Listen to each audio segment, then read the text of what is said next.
Episode 67 of season 2 is live. What's going on, everyone? You're I'm not Brian. Nate. I'm Brian. You're I know Nate. you are Brian. Imagine if we were both Brians. You think anyone would be different? hmm The Brian and Brian show. Who The knows? Irons. The Yeah, that'd be an interesting scenario. I have a Maybe in an I have a alternate cousin universe. and a friend both named Ryan. It's very confusing when we hang out. Yeah, it's like Brian. Yeah, we both look like what? Which No, the other one? one. Oh, You point at each other, and it's like, no, that one. Which one? But yes, we hope you guys are doing well. Happy Thursday to y'all. Um, yeah, pretty straightforward episode today, honestly.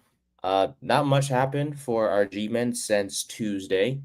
But they did make a couple moves, and hopefully more to come. Also, updates on the quarterback situation for New which York. just needs to end. Jeez, I'm I so know. tired of waiting. I don't want to do this again. All right. Well, one If one if he's guy not going to do something funny, then just make your decision. one guy is taking it seriously in terms of his quarterback in terms of where he wants to play quarterback next. The other one is on a beach with wired headphones in. It's We'll that talk one. about that. Do something Just yeah, funny, like go to the dark closet again. At least yeah, that was funny. make it entertaining at least, right? hmm So, but we will talk about the Giants in the middle of the show. We'll start off with some updates in terms of NFL free agency. There was a few guys that were notable guys that were signed across the league, but we'll talk about the other moves as well, and then we'll end the show with our NFL draft wide receiver rankings, and go from there. So, well, like we said on Tuesday, we appreciate y'all for your support. A lot of viewers on Twitter during the show, so hopefully, we see you guys also on this episode here as the title suggests, we'll do our receiver rankings at the end. And yeah, hope to hear from y'all either during the show, in the comment section. Make sure to like, subscribe, all the good stuff. But yeah, NFL free agency update. If you guys don't know, there is a article on bellyupsports.com with all the moves that were made from day one of free agency to day four. Was updated early this morning on the East Coast, so which is 6 a.m., so 3 a.m. my time. So my sleep was sacrificed, but that's okay because it's important that you guys know have all the moves ready. And yeah, it helps us too because in the future when we do our team previews, that we have all the updates and stuff. Yeah, So everything's going on. exactly. So yeah, since Tuesday, a few moves quarterback wise. Let's start with the quarterback position. Marcus Mariota re-signing with the Commanders, 1 year, 8 million.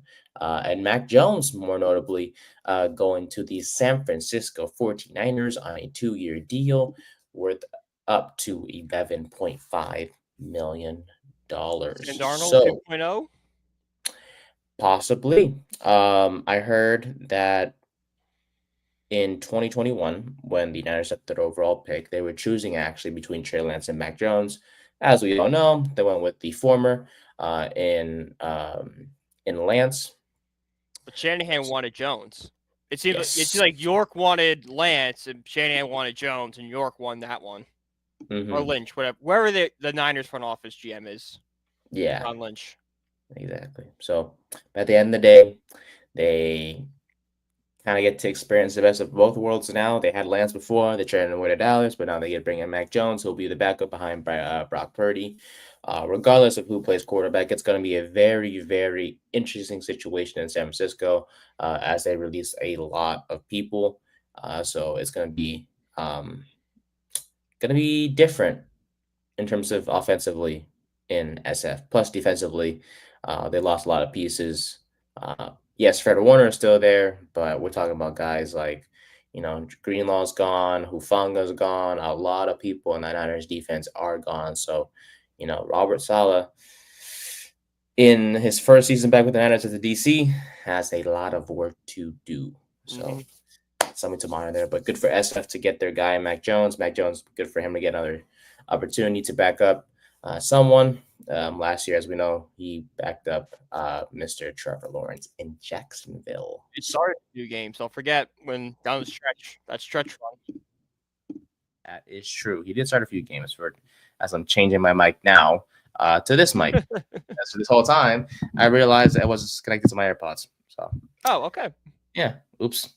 Anyways, the running back position. Najee Harris was officially signed to the Chargers for 1 year, 2.9 mil. I think we talked about that on Tuesday, but just as a refresher, because that's one of the big moves from the running back position. But other moves include Patrick Ricard signing with the Ravens, the fullback. So at least one fullback got re-signed, unlike Kyle Juszczyk from the Niners. Kenny Gainwell to the Steelers on a 1 year deal. AJ Dillon going from the Packers to the Philadelphia Eagles on a 1 year deal as well. So he'll be backing up Saquon Barkley. The amount of quads in that room is going to be insane. Now I think about it. But Saquon, Dillon, and Will Shipley will be the top 3 running backs on that team. So it's a pretty good running back room, if you ask me. And then you have Rico Dowdle going from the Cowboys to the Panthers, signing a 1 year deal. He'll join Jonathan Brooks and Chuba Hubbard in that backfield, with Hubbard being the starter. That is, Brooks is still recovering from the ACL injury and surgery and all the things. Mm-hmm. So, wide receivers. So, Devontae Adams, as we know, 2 years, $46 million. He was like the more notable guy out of the guys from the start free agency. But no, yeah, he was the number one guy. I think every team, if you're targeting wide receiver, Adams was the first guy you thought of. Him and Chris Godwin are like 1 and 2 for sure. Right, but it was kind of it was hard to see a world where Godwin left Tampa Bay. You could see Adams, and I think everyone kind of expected Adams to stay with Rodgers, and he didn't. But like you could see a world where Adams kind of did his own thing. Yeah, true. But yeah, I thought Devontae was going to hopefully come to the Giants. Oh yeah. Well, yeah, we had Rodgers and Adams penciled in as quarterback and wide receiver. Yeah, but that was just a fever dream, and he wanted to stay on the West Coast. So 2 years, $46 million for him. But since that, move, I guess a lot of receiver moves were made in free agency. We mentioned Godwin on Tuesday. Slayton coming back to us, but since then, Kamante Turpin signing back with the Cowboys, 3 years, $18 million. DeAndre Hopkins to the Ravens, 1 year, $6 million. So he's gonna die over there. Not literally, just receivers kind of just go to die in Baltimore. Yeah, they kind of just fizzle out there. Yeah. Demarcus Robinson to the Niners, 2 years, $9.5 million. Van Jefferson joins the Titans, so that's a sort of in my opinion, a under the radar move for sure. He's when healthy and when given the opportunity, I feel like he can get things going. Marquez Valdez-Scantling joining the Seahawks. Mike Williams reuniting in Los Angeles with the Chargers. So good for him to reunite with Justin Herbert. And then for us, and we'll talk about this in the middle of the show, Emir Smith-Marset re-signing with the Giants. And Cooper Kupp officially released. We'll see where he ends up next. The two teams, it should be Giants, Patriots running after him right now. And if he comes here, actually, no, we'll talk about that later. Yeah. Well, I do want to know about the Patriots, though. Is it just simply because they need receivers, or they need a receiver and they need someone for Drake May to get like a veteran leadership in that wide receiver room? Because they have a lot of nice young guys like Demario Douglas and the guys like that, and Polk was there last year. They have young talent there, but I think they just need a veteran who's kind of been in the Super Bowl, knows what it's like, continue to build a winning culture that Vrabel's trying to. I don't want to say build in New England because they had it for so many years, but reignite, kind of get it back going again. I think Kupp could be a really big piece into getting that. Plus, it gets Drake May, a veteran receiver to throw to, an established receiver, which we've seen so many times. Young quarterbacks, when they get that, big time receiver, they take that big next step. Josh Allen, Holmes had one, the list goes on and on. True. And Josh Allen, CJ Stroud, like they always have that one guy that kind of takes their game to the next level. Yeah. Jamar Chase, we got not Jamar Chase with Joe Burrow. The list goes. That's a little different because it's a rookie, but you know what I mean. Yeah, Patriots have a chance to definitely make Drake May's second year. I was gonna say sophomore year, but second year, Yeah. a lot Like the better for Patriots sure. called up the Eagles for AJ Brown and couldn't get him. Like Cooper Kupp is there. Go get him. Mhm. Yeah, he's there in free agency, so might as well You go. built a good defense, but you still need to help out Drake May a little bit. Yeah, that's a good team to monitor for sure. And then hope but obviously for selfish reasons, hopefully he comes here Oh no, I to the want him G. to be a Giant more than I want Me to be a too. Patriot. I'm just saying that if he isn't going to be a Giant, his smartest decision would be the Patriots. Yeah, That's the best fit, I think. but hey, Cooper Cup, there's always East Rutherford for you, buddy. Always easier other for Come on down. We'll come put you throw in the for slot. Aaron Rodgers and you get to hang out with Malik Neighbors. Yeah, put you in the slot. That's gonna be what Neighbors, Slayton, Cup, and Robinson. Yeah. Yeah, and then we can kiss Mr. Hyatt goodbye. Oh no. That's the Oh well. case. Oh well. Trade him for a Tight 5th end. round pick. I know, just get something for him. Mm-hmm. But tight ends, a few moves made. Juwan Johnson resigning with the Saints, 3 years, $30 million.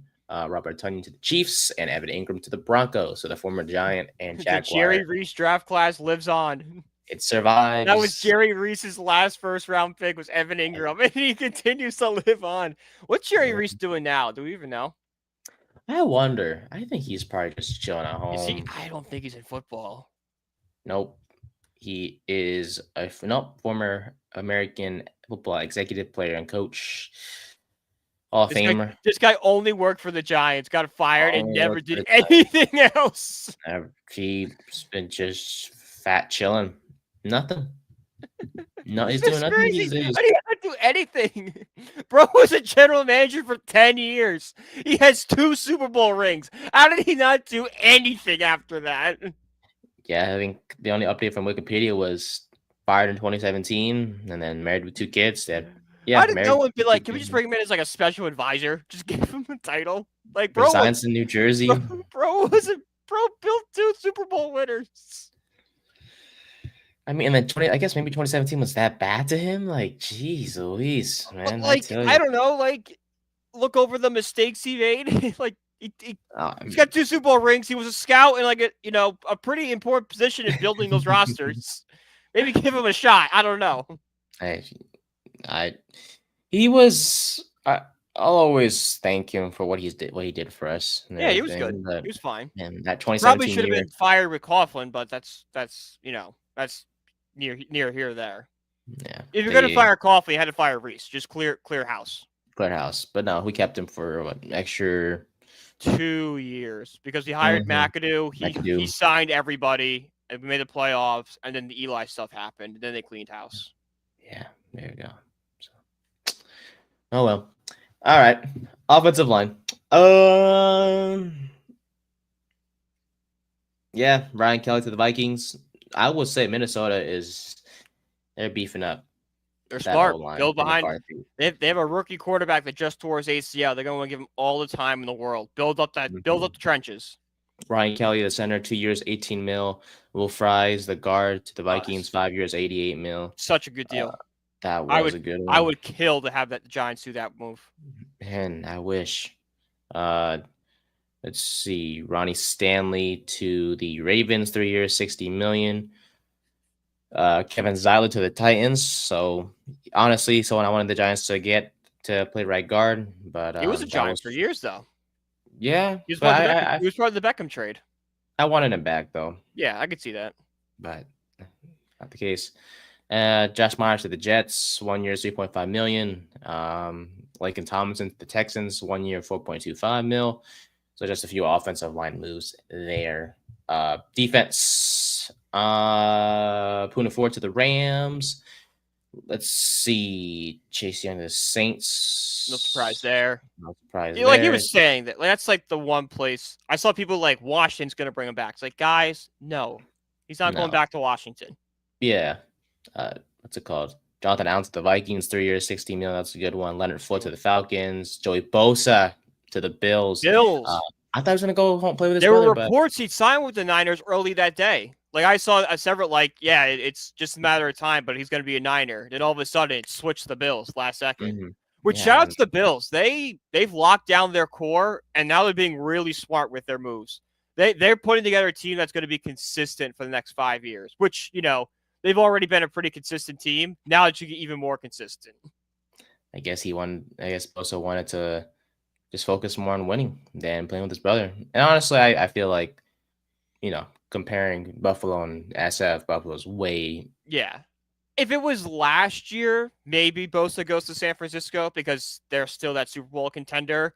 And well, it's Buffalo or San Francisco. Well, I can go play with my brother. I'm going there. Now it's like, all right, Buffalo's competing to a Super Bowl, and it seems like the Niners are at least going to retool. They're not going to rebuild, but they're at least trying to change some things up. All right, they're not that Super Bowl contender they were a year ago. So I will go to Buffalo and try to win my ring.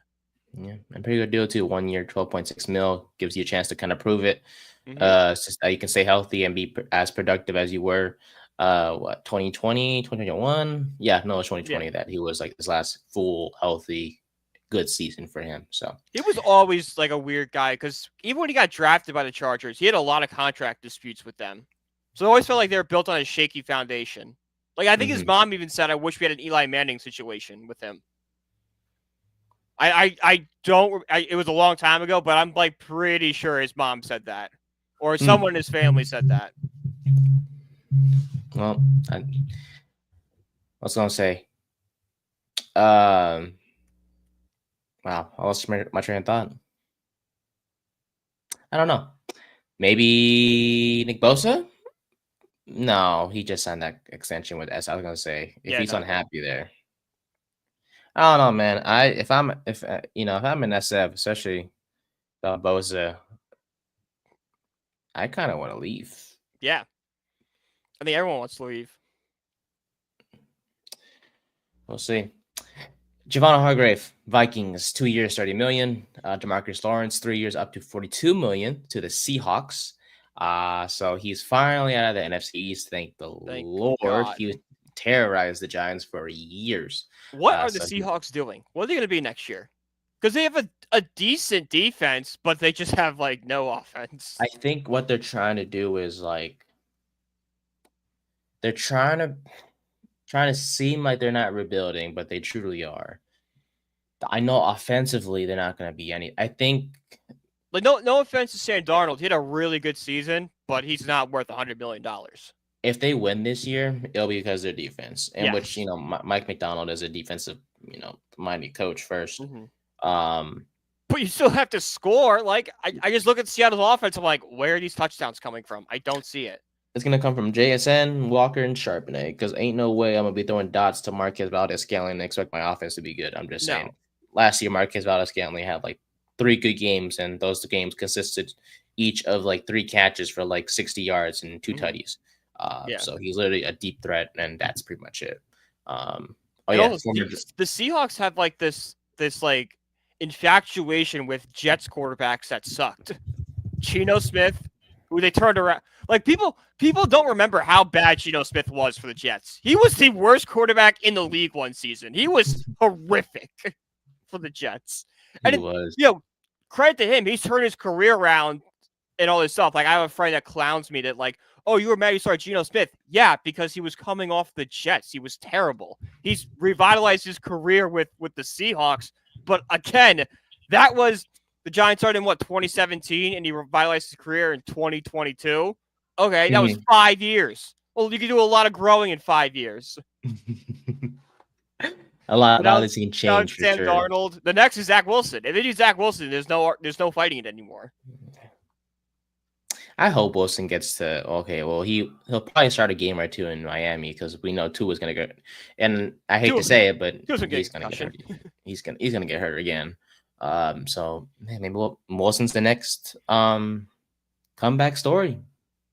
Who knows? Who really does know? Honestly. But yeah, linebackers wise, Devon Diablo goes to the Falcons. Kenneth Murray was traded, by the way, from the Chargers to the Cowboys, along with the 7th rounder, for just a 6th rounder going back to Tennessee. So good deal for the Cowboys. Kenneth Murray, young linebacker. I believe he played for, I think it was Oklahoma. My brain I is thought you were not going to say working this Oakland there. I'm morning. like, nope, there's no Oakland team. No, there's no Oakland team. My brain is not working so far this morning. Yes, played for Oklahoma, so I was right there. Phew. All right. Corners. Kyer Elam traded to the Cowboys along with a 2025 sixth for a 2025 fifth and a future seventh rounder to the Bills. So Cowboys making a couple trades here in free agency. Otherwise, let's see. Darius Slay is signing a 1-year, $10 million deal with the Steelers, and Jonathan Jones heading to the Commanders on a 1-year deal as well. And then finally, to round out the safety position, Ashton Davis to the Dolphins, Xavier Woods to the Titans, Jason Pinnock to the Niners. So thank you, Pinnock, for your time with the Giants. DeMar Hamlin resigning with the Bills. And I wanted Harrison to sign Smith. somewhere else so badly. Yeah, with which one? Oh, Hamlin. Hamlin. I don't know why. I just thought it'd be funny if he went away from Buffalo. Hey, I will say it's a nice comeback story. Now, the fact that he was up for comeback player of the year this year, and it was that's them trying to recorrect the wrong they did last year when Joe Flacco won. Yeah, well, Flacco deserved that one, and this year Oh yeah, yeah. And then again, you just proved that being on the Jets is worse than dying. DeMar Hamlin came back from death. Joe Flacco came back from being on the Jets. Yeah, came back from being just straight garbage. I'll tell on you the that. Jets. Yeah, he went from the Jets to Cleveland, two miserable franchises. But and he worked for Cleveland. And there's reports he might come. Yeah, and there's reports he might come to us, I guess. I don't want Joe Flacco for a year. Please no. If we get Joe Flacco, bro, we better. I'd much rather have Tommy DeVito out there. At least Tommy DeVito's young. Yeah, I mean Flacco will sling it.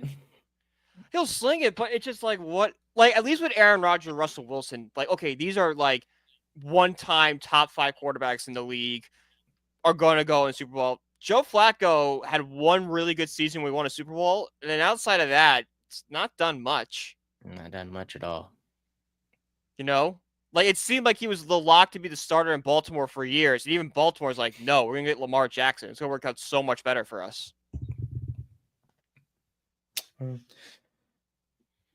I was thinking about his time in Cleveland. He was good, but it was just like for every 3 touchdowns, he did 2 picks in a game. Yeah, that playoff game. Oh my god. Mm-hmm. What was the game? Wasn't it? It was Houston.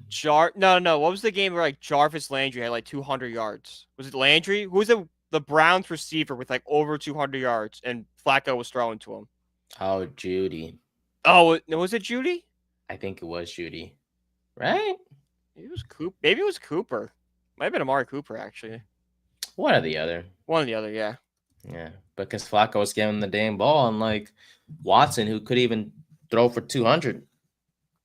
Heck, he couldn't throw tutties. I'll tell you that. It was Jerry Jeudy.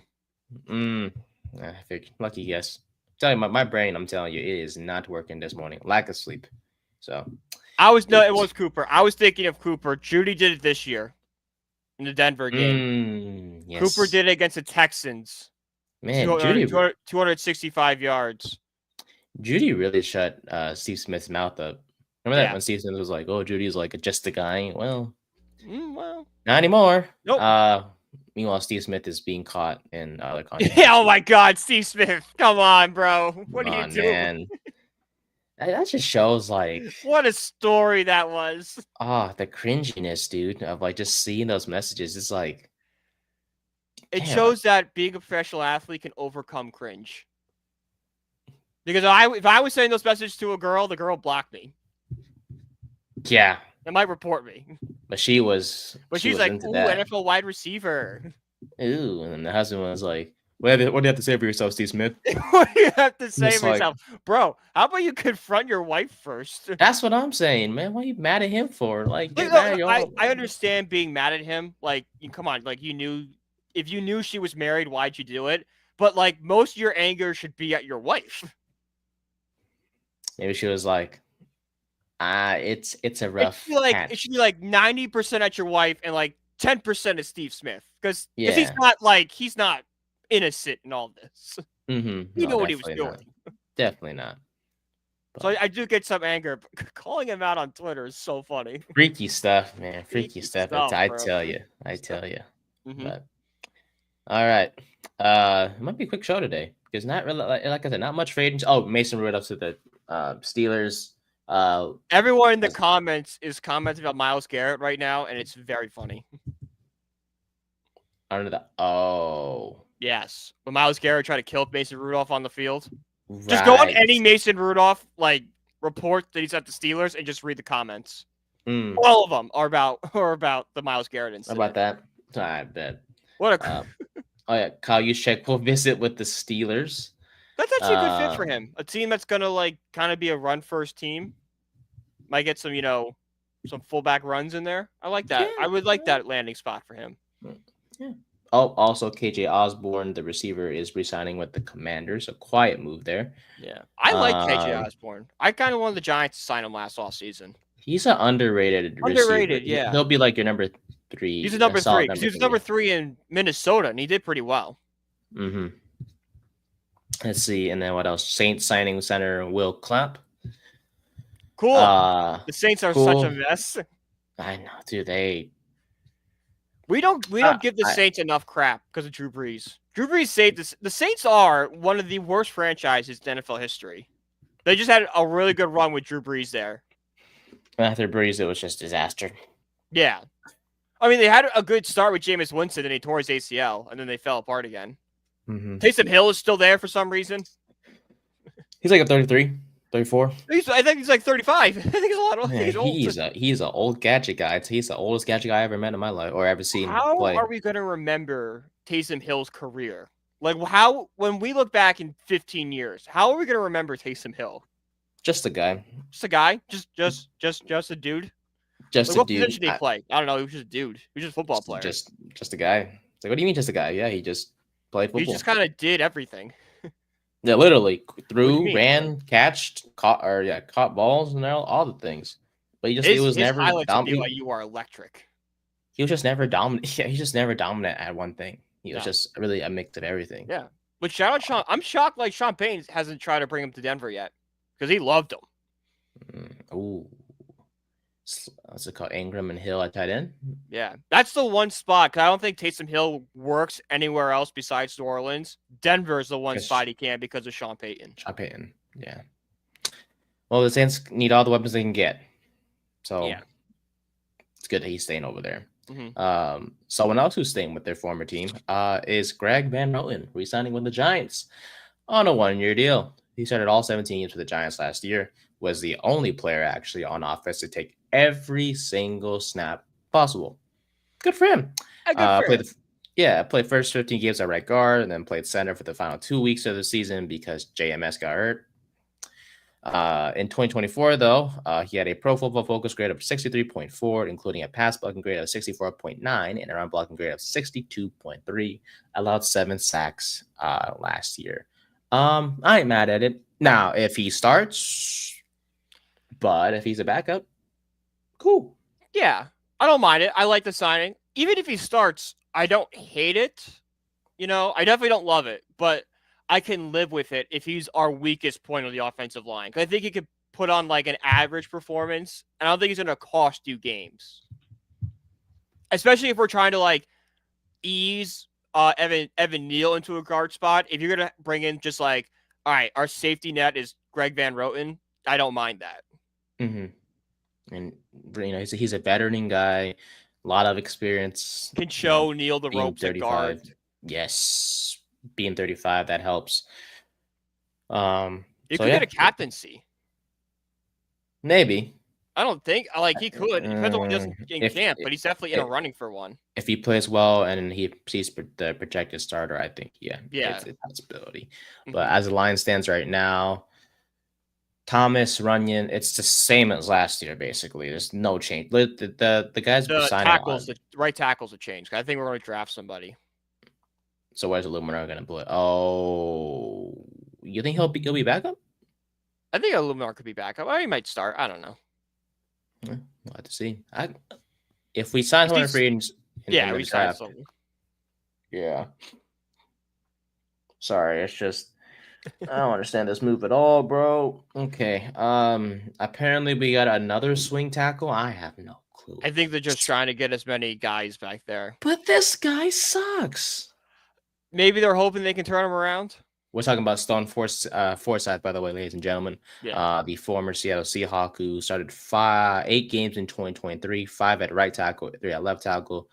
Took over at right tackle for George Font in the 2024 season opener, then played the next 5 games, and then he got hurt with a hand injury. But he returned for the final 3 weeks of the season. Now you're probably wondering, okay, Nathan, what did he do when he was healthy? I tell you, he was the only one out of 114 offensive linemen, not just from this past year, but from the year before, and the year before, and the year before, to play 50 games and allow, and I'm not even kidding, a double-digit pressure rate of 11.8%. That means 11.8% of the time he gets beat. It's not great. If he starts, our quarterback is going to die. This is a big if Thomas and whoever's playing right tackle gets hurt again, we're going to have Stone Feist and freaking James Hudson on each side. So, Not great. Schroeder, if you come here, and I pray to God you do, because at this point there is no quarterback hope for this team whatsoever, and maybe either I'm grumpy right now or I'm just negative, you're going to die back there. Because ain't no way in hell I'm trusting my franchise quarterback to be protected by a former Cleveland Brown who can't block actually to save his life. Because Hudson, like we mentioned on Tuesday, has a 40.2 pass blocking grade. Yeah, not Come great. on, that's like straight failing status. That is And failing. 50 is besides unless we're in England. Right, 50 is failing. Guess what? Yeah. Sorry, screw England with that grading system. Did you see that? I did not. I was confused when you mentioned. You never seen that? Oh my god! Like a 50 is a C over there. Yeah, exactly. I'd be a straight A. I'd be in Harvard right now. So what's an A? An A is like minimum, like 185. Swear to God, it's so stupid. Oh, like you can get like an 85. 85, you get an A. 85 to 100's all A's. Oh man, I would have aced school over there. I would have been so good at school. We would some smart dudes over there. Yeah. God. Come on, US. I'm just kidding. Yeah, I've been an A and B student besides like just a straight B student. Hey, well, are England kids or British kids? No, they're not. They like football. They like soccer. Well, yeah. They think soccer is better than American football. Yeah, because that's true. They are good at it, though. I'm not saying they're not. No, they're not. They haven't won anything since 1964. Yeah, but they have good players that play in England, man. We have good players, but U.S., we got nothing. If America claimed to be the best basketball nation in the world and hadn't won anything since, 1964, I'd be like, maybe we should pump the brakes on that. Like, just maybe, even though we have the NBA, we're not that good. But thank God. It's a perfect comparison. If we had the NBA but couldn't win the international tournament, we'd be exactly what England is in soccer. They have the Premier League, but they can't win anything. That's true. Good night, Mike. No, that's fucking. That's Australia. Australia. My Irish ancestors are so proud right now. Ireland hates England. Did not know that one. That's a fun fact. They hate them. They colonize Why them. Is that? Because England colonized them and caused the potato famine and all that stuff. It doesn't seem like it, but Ireland and England have a very rough history with each other. I was going to say, thank you for your history lesson of the day. Yes. I was like, I did not know that one. Look at the IRA. There's a reason why it's called the Irish car bomb. I thought I was good at history back in high school. Well, I'm rusty now. I think my favorite memory from history class in high school was the Hamilton musical. Hamilton? We had to... Yeah. The Broadway musical. No? We did Hamilton in English. Oh, I'm thinking of Hamlet. Hamilton, yeah. Yeah, no, I know what you're talking about now. Oh, he did Hamlet? I thought you did Hamlet. I'm like, why the hell are you doing Hamlet in it? Thank Hamilton. God I didn't have to read Hamlet or whatever that was. No, I didn't have to read Hamlet either. Shakespeare sucks. Yeah.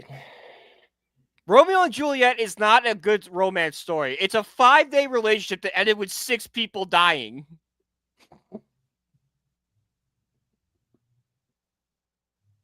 That'd be so dang dark, man. It's true though. Look it up. That relationship, like, first off, Romeo was 16, Juliet was 13. The relationship lasted for 5 days, and 6 people died. Technically, he didn't do anything wrong. Technically, no, but 6 people died. Wait, 16 and 13. They're young. They're a lot younger than you think they are. Dude, if he was 2 years older, we have issues. We would have gone for Shakespeare's head. I tell you that. It would have been disgusting. We still want to go for Shakespeare's head. He ruined so much of middle school and high school for me. What was another book that Macbeth? was? Yeah. Trying to think of like other notable. Said a single thing going on in that book. What's another book in English class that was like boring? What was it, 19-something? 1970? 1984. Yeah, thank you. It was actually one of the most important books of all time. I know. It's boring as heck. In 8th grade, we had to read like a book about a bad future, like a dystopian future. And my teacher recommended me that one. I got 40 pages into it. I'm like, I'm just not gonna do this.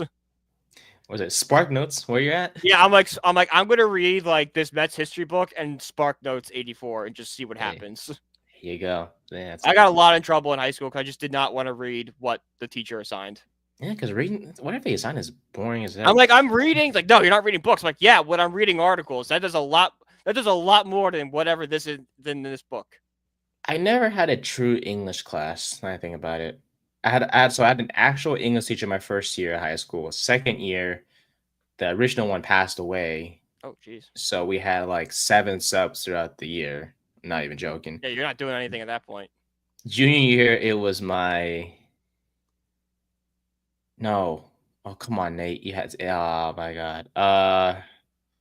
Was it a coach? No, I'm Today we're gonna watch a movie. That's the best. If you ever, I don't know. You ever seen the Goldbergs on ABC?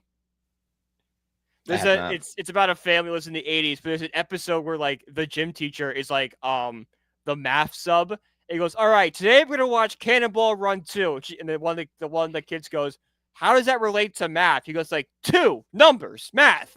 Numbers, math. Give the program. All the kids are like throwing like paper at him. It's like, yeah. Hey, shut up, man. What's the movie? I forgot my junior year. Oh no, I don't. Wait. Actually, no.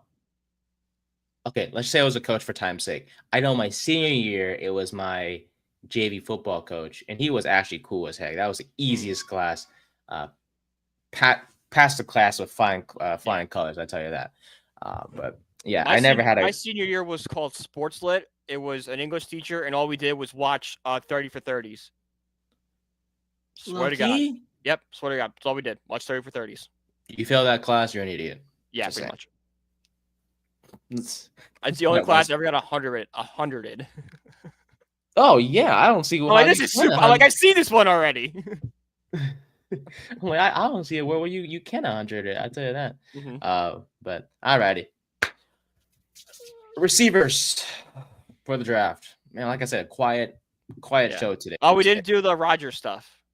Rodgers is on a beach. Right. Thank you. So yes, there has been an update on the quarterback world for New York. Let's start with a more serious one. Russell Wilson is visiting the Giants on Friday. He is visiting with the Browns today. Flew to Cleveland yesterday. He is visiting with the team officially today. And yeah, he's visiting the Giants on Friday.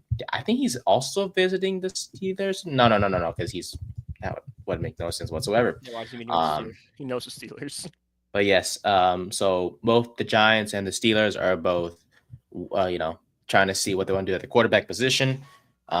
Literally, whoever doesn't get one will get the other more than likely. Yeah. But Wilson is visiting with the New York Giants on Friday. Now for Rodgers, he's taking the more calm approach as he has taken his sweet time. as he was last seen on the beach with a towel over him and with wired headphones in. So very classy guy. Wired headphones in 2025 is an insane I move. know. Like Oh yeah. I held out for a while with wired headphones until like 2021, 2022, and I'm like, I can't do this anymore. I Yeah. need the AirPods. Yeah, AirPods are so much easier. Like for the wired headphones, it's like hanging, and it's just like when you're doing It's stuff, all it's like it's in the tangled. way. Yeah, it's like Yeah, the it's like AirPods. I can leave my phone on the table and like walk across the room and like do stuff. that's the pain. Like your phone has to always be in your pocket or something when they have wired Mm-hmm. headphones in, or just it's a whole dilemma. But hey, he is chilling on the beach as we speak, while Wilson is taking his quarterback visits a little bit more serious. Yeah. Um, Which it's turning a lot of people off to Aaron Rodgers. There's a lot of guys on Twitter saying like, I can't do a full season of this. Just sign Wilson now. Which I understand where they're coming from. and if you had to choose between the two, I assume you would go with Wilson. It's really tough for me because I've come around a lot on Aaron Rodgers, Me mostly too. because I think it'd be really fun to bring back a discount double check as Giants fans. If he brings that back, I'm all in. And that's the only reason why I'm like, you know what? It'd be pretty fun. It would be fun. It would be fun. I like Rodgers. It's tough. I'm like 50-50 on both. I might just get one of them and I'll be okay. Okay. Look, Russ was serviceable in Pittsburgh. I just feel like it's best for him to go back. Yeah, he fits better. Yeah. Familiarity with them. And look, Rodgers, you get a chance to play with Malik Neighbors, man. Like, he ain't no Devontae Adams yet, but can be. Young, talented receiver. We have Slayton, who you can throw the deep ball to. He's good. One down the slot. Hyatt can throw if you can throw the deep ball to Hyatt, that might just resurrect Hyatt's career. Mm-hmm. That's a big problem with Hyatt. It's just he has no one to throw the ball deep to. And he's a deep threat receiver with no one that can throw a deep ball to him. So his best attribute can't be used. Just never had a quarterback that can, sling the ball down the field. And maybe Rodgers is the guy for him. Mm-hmm. But who knows if Hyatt's going to be on the team even. He might get traded. 2020. Yeah, once we start the regular season. So yeah. But, speaking of former Giants, did you see that Xavier McKinney was recruiting Holland to the Giants? That's right. He was part of the recruiting process. Mm-hmm. So, which I like to see that. It's stuff like that that gives me hope that the Giants can turn it around because they are run well. They just do stupid things in stupid spots. Mm-hmm. They have the infrastructure to be a good team. They just hire bad people in bad spots. But like they treat the players well. They have good facilities. They're in New York. Like that helps a lot too. They have better connections and stuff. Big market. They're a historic franchise. Like there's a report that came out that like, oh, players are like avoiding the Giants because they're such a dumpster fire. Well, that Holland interview goes right in the face of that. Because sure, the Giants are bad, but at least they're like not like the Browns or the Jets, where it's like every day is something funny about the infrastructure and stuff. You never hear those stories about the Giants. It's just bad football or bad decision making about football. Mm-hmm. Other than that, we don't get like, oh, Woody Johnson didn't like Jerry Jeudy's Madden rating. We don't get stories like that from the Maras. It's always just like, oh, they decide not to sign this player and it blew up in their face. We're in the news, but for bad football. Yeah. Not bad. We're not a circus. Like we're just a bad football team. Yeah, and that's easy to fix. Yeah, it's fixed. It's because the problem isn't the ownership is a problem because they don't know how to hire people, but the ownership isn't bad for other reasons. Like Woody Johnson is not creating a culture of winning for the Jets because he's making too many blunders. James Dolan, before we hired Leon Rose, was a constant strive on the New York Knicks. Mara is just stupid because he's a nepotism hire, doesn't know what he's doing. But he does care. He does care about the Giants and winning. Yeah, like he throws garbage. Like the garbage can thing might be a little corny, but like it does show that hey, like he does care. Like half the battle of being an owner is caring about your football team. Like you're wearing an A sweatshirt. Would you not kill to have John Fisher care at all about your baseball team? Sure do. I wish. Yeah, but at least he is sort of now. Sort of because he got what he wanted. But like the one thing you can never take away from John Mara is that he doesn't care about this team. He That's cares. true. That He is just true. makes bad decisions Yeah. So he just and needs is to too loyal. let Joe Shane do his thing. Joe Yeah, he Shane, needs to take a front step back office, and take take his off sons the out or nepotism. whatever. Yeah. Yeah. Yeah, all the stuff. So yeah, I look, man, one step at a time from New York. Hopefully we're better this year. But it all depends on who's playing quarterback for us, and hopefully we'll find out about that by next Tuesday. Just Um, tomorrow. Tomorrow. Let me go into the weekend knowing who my quarterback's going to be. eh, might have a quick emergency show depending on who signs with us. So, Yeah. alrighty, If the Giants can do it before 4 p.m. tomorrow, I would very much appreciate that. that's a specific time. Going on vacation. Where you headed? No, I'm just going to upstate New York for a couple days. Cool beans. All right. Mm-hmm. All right, buddy. Let's do it. NFL draft receiver rankings. Last couple weeks we've done quarterbacks and running backs, but now it's time to go with the wide receivers. So simple. Top 5 list as always. Yeah, you can go first. Who do you have from 5 to 1? 5-1. All right. At number 5, I have Trey Harris from Ole Miss. His pro comparison is Alec Pierce. Good NFL size and speed. Can run by coverage, can change speed and direction very well. He's good against, grabby coverage. So, like, he's in a fight with someone, he can kind of, do well against them. Great deep ball threat, ability to elude tackles, and, above average extension to go get those poorly thrown footballs. He did rack up a lot of catches, though, on hitches and screens. So that makes a little concerning how his numbers are a little inflated. He's got injury problems, and he has had drop issues in his past, so that kind of bumps him down to 5. Number 4, which I think might be surprising, is Ekpa. I can never pronounce this guy's name. The Ohio State kid. I say Emeka Egbuka. Emeka, yeah. His pro comparison is Jackson Smith and Jigba. That's pretty good.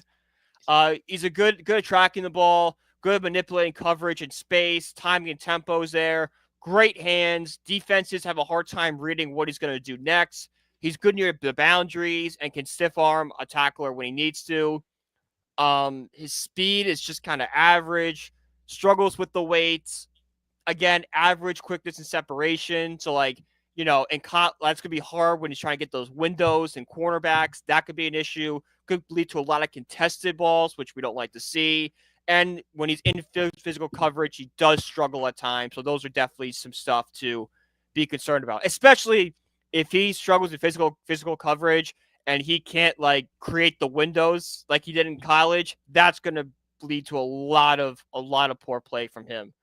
Number 3, I have Matthew Golden. His pro comparison is Chris Olave. Good big playmaker, good at running the corners and vertical routes, can cut as a route runner very well. Protects the catches when he gets hit. So that means he's not going to, catch the ball, have hit his hands, and he gets blindsided from the side and drop the football. He makes those highlight reel catches. And a big strength for him, which a lot of guys don't really have, great kickoff returner. It can be, at the very least, he's a special teams guy. His weaknesses, doesn't really show a lot of effort on route running. Doesn't really, try when he's locked up. Like, when he's locked up, he kind of gives up on a play. He needs to play strong, which is not something we've seen from him, and he drops the football a lot. So he could have he could be like a Devin Hester. He has a very successful career as a kickoff returner. I think that's his floor as a specialist. Number 2 is Luther Burden III. I actually have a couple comparisons. People have said he's like Garrett Wilson. Other people have said he's Jerry Jeudy, but with Amon-Ra St. Brown's hands and toughness. So kind of pick your poison on that one. Great early acceleration, just a natural playmaker. Good adjustments when the ball's going deep. Can take balls away from 50-50, can win those battles, and good run after the catch. So he catches that ball, he can break tackles and just go. His weaknesses, he drops balls in traffic. He's inconsistent with his route running. 75% of his catches were inside of 10 yards. So, he's running that 5-yard, hook and gets the ball. Again, it's like we said with Trey Harris. It's the building. It's, the stats are inflated because he's getting all these, short passes. And then lots of catches will be contested with him. He's going to have a lot of 50-50 balls with him. And the number one, without question, it's Terra McMillan from Arizona. All right, people compare him with Drake London. Lots of highlight reel catches, good adjustment in route running, feels coverage in spaces, good size and body, great footwork. He can rescue throws, like I said earlier. When the throw's bad, you can just pick it out of the air. The only problem I have with him is he's inconsistent with the deep balls, lots of contested targets, and doesn't create much threat in like a drive phase. So that's my top 5. Okay. No Travis Hunter. I consider Travis Hunter a corner only. I feel like he's more of a corner than he is a receiver. Okay. Fair enough. So no thought if he was to be a If he receiver. was, I'd probably throw him at 2. Ooh. Behind him. Just because I don't think he could be a sustainable receiver at the NFL level if he's going to do both. He's a better corner, so I play him at corner. And I think there are special design plays for him as a wide receiver. Gotcha. But main position is corner. When the cornerbacks ranking come, I'll have him as like the number 1 corner. Okay. Yeah, real quick for me, honorable mention, Alec Yemenor from Stanford, go-to guy over there. I loved him a lot too. He was a tough leave-off for me. He was probably 6 for me too. Yeah, 6'2", 206. There's I think 14 out of the 24 games he played where he led the team in receptions. 600-yard performances as well throughout his. I think last year I had 600-yard performances, if I'm not mistaken. But regardless, pros, he's a great route runner, by the way. Dominates in the intermediate range. Great body control, can adjust to off-target throws, has inconsistent hands at times, and could be more explosive in its routes and everything like that. But he's a high-end receiver number 2 who can be a legitimate number 1 guy, a vertical threat to say the least. So, but overall, number 5, I have Travis Hunter. He was obviously the top receiver for the Buffaloes this past year. He can play in this slot or on the outside. He's a 3-level route runner. I like that. Quick feet, can create separation, and doesn't lose speed when he's like going in and out of breaks. He's dangerous with the run after catch. Like, he will get you some yards once he has the ball in his hands. Now, he's thin, needs to bulk up a little bit. He does struggle sometimes with contact balance because of his leanness. And a lot of his production in college was kind of mostly on short routes underneath, and then having a, like you just mentioned, run after the catch. And then there's durability issues, right? Because like you mentioned, it's going to be hard to play both sides of the ball, even though he's more capable of doing it. It's going to be difficult to do so. So, can he stay healthy when doing so? He showed it. He did struggle with injuries at Colorado, and hopefully that doesn't translate to the next level. But we shall see. But overall, he's my number 5 receiver because when healthy and when he's on his game, he can be a legitimate number 1, number 2 weapon for any NFL team. Let's be honest. Number 4, I have Luther Burden, who was an immediate impact player the moment he stepped on campus. First player since 2008 as a freshman to have 2 receiving touchdowns, 2 rushing touchdowns, and a punt return touchdown in the same season. Pros, instant separation, explosive first step. He has great elite yard after catch ability. His deep ball tracking is great, so he can be an outstanding vertical threat as well at the next level. And he's a versatile weapon you can put in the slot, outside, jet sweeps, all the thingamajigs.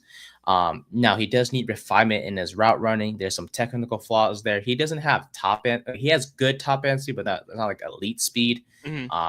And I hate to see this comparison, but he's a more polished and explosive, or more productive, I should say, Kadarius Toney, which scares me a little bit that comparison. As long as he doesn't have the off the field issues like Kadarius had, he should be fine.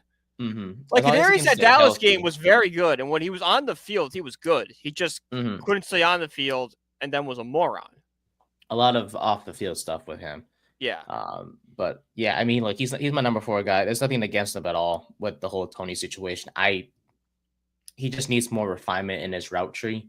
But if any team would be lucky to have him, Like he's still a top 5 wideout in this draft, no matter how you put it, because he's that good. He did kind of regress last year, but it was more like the quarterback's fault in Brady Cook because Cook was just bad. Although which Cook led is to better. shooting up draft boards right now because of his combine and pro day. Yeah, I still I think even with that, I still see a day 3 guy. Oh no, he's a. If anyone takes him on day 2, they're stupid. But I can see him as like crazy. a nice 6th round pick kind of guy. I can see that. All right, number 3, Matthew Golden from Texas, 6 foot 195, speedster, as shown by his 4.3 40-yard dash. Had a couple good games in the playoffs, including that 162-yard game in the SEC championship and then 149-yard game in the Peach Bowl. He's a burner, top gear, the guys in the dust, easy, can change speeds in an instant too. So it's not just going streaks that he's doing. He can little comeback route. He'll create separation too, and he's explosive after the catch. He does need to bulk up a little bit more. Had some drop issues as well. A medical history is a bit concerning. Had that foot surgery in 23 and then that rib injury last year. But look, if he can just expand more on his receiving package in terms of like his release and everything like that, I think he'll be an outstanding receiver because his speed and quickness is something you just can't teach. And that 4.3 40 time was really good. Solid. The best out of all the receivers. So number 2, Emeka Egbuka from Ohio State. He did kind of, in a way, in my opinion, took a backseat to Jeremiah Smith this past year, but he did deliver in the biggest moments throughout his career. Had 51 catches for 610 yards when facing 8 ranked opponents in his career. Finished his time as a Buckeye with 24 touchdowns and over 2,800 receiving yards on 205 catches. He does have elite long speed with technical route running, so he's an outstanding route runner. Great hands, savvy route runner.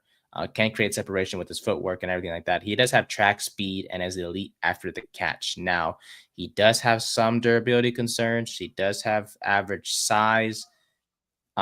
He doesn't have much experience against press coverage, but he has elite long speed. The only thing is his technicality. If he can just focus on expanding his release package and be more technical with his routes, I think he will be one of the best receivers in the NFL because of just his long speed and everything like that. But yeah, I mean, plus compared to the other guys, he's had a more successful college career compared to the guys. Outside of Travis Hunter, better than Golden and a Burden too. So yeah. And then number 1 is Tetsuo McMillan from Arizona, 6'4", 219. Broke out. Well, not break out, I should say, but had that one notable game against New Mexico where he had 10 catches for 304 yards and 4 touchdowns last year. So that was good. Finished with over 1,300 yards on 84 catches for the Wildcats. Positional flexibility for McMillan. That's what I like about him. He has great size as well, advanced route running, elite ball tracking, and timing. With his size, can be a dependable one-on-one guy when it comes to contested catches. And he doesn't have top-end speed. He can improve with the explosiveness off the line.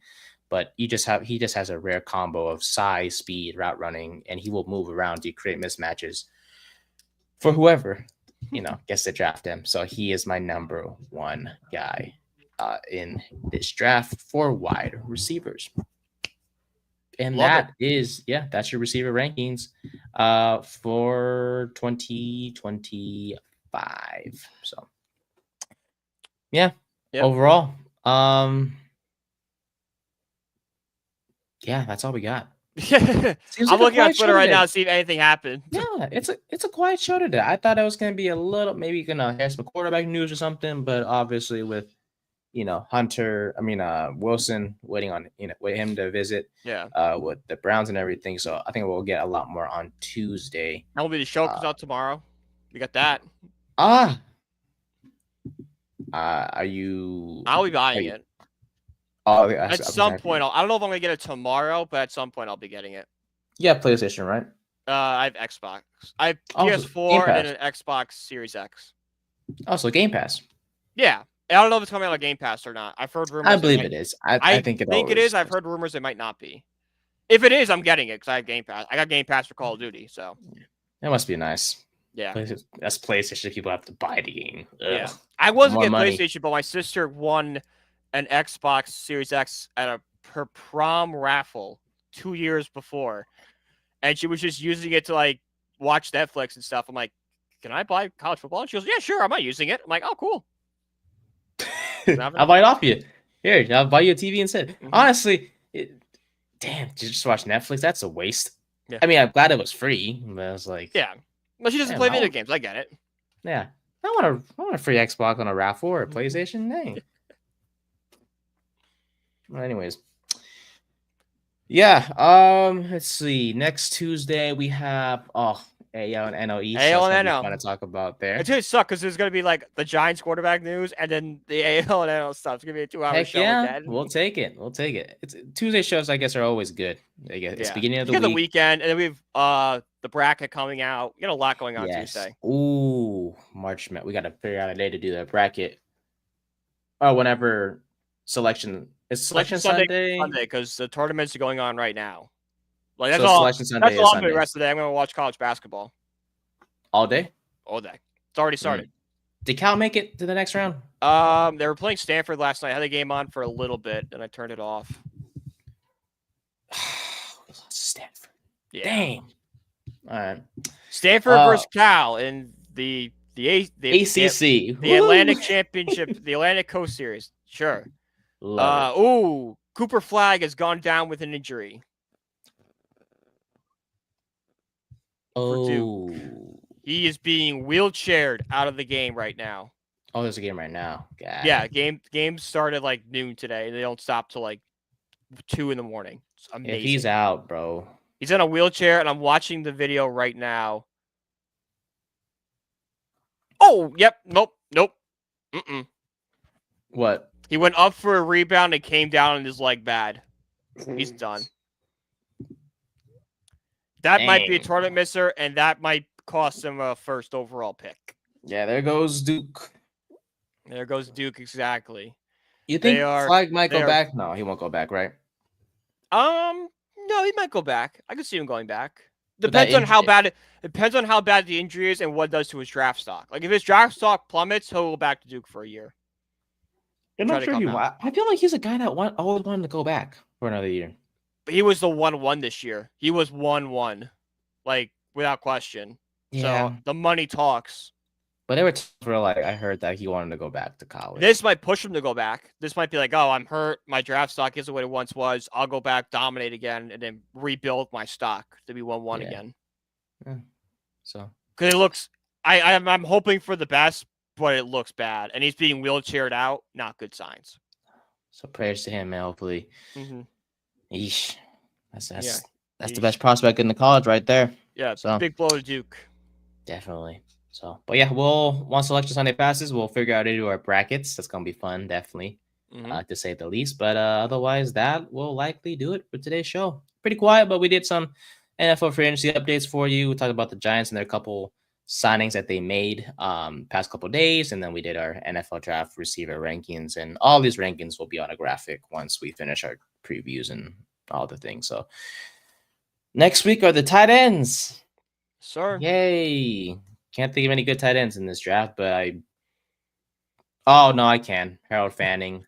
Yeah. Sorry, Tyler Warren, and that's all I can think of. So, but you can follow us on social media, Brian PG1016. You can follow me at Nathan_124, and you can follow our podcast page at 3010 Pod on the TikTok, on the Twitter, and on the Instagram, and on YouTube at 3010 Podcast. Released a clip yesterday about Javon Holland. So thank you for the attention and views on there and the likes and all the comments and all the things. And then, we'll see y'all on Tuesday. Hopefully my G-men have a quarterback, and hopefully I get more than 4 hours of sleep. Yeah, really. Yeah, brain was not working today, I'll tell you that. Let's be honest. But I will see y'all on Tuesday. It's Thursday, man. I'm just trying to get through the weekend. My off days are Monday and Tuesday, so that's when I'm at my best on Mondays and Tuesdays for podcast stuff. So, but yeah, folks, thank you as always, and we'll see y'all on Tuesday. Hopefully, Rodgers to the Giants or Russell Wilson. Who knows? Just a quarterback. They have a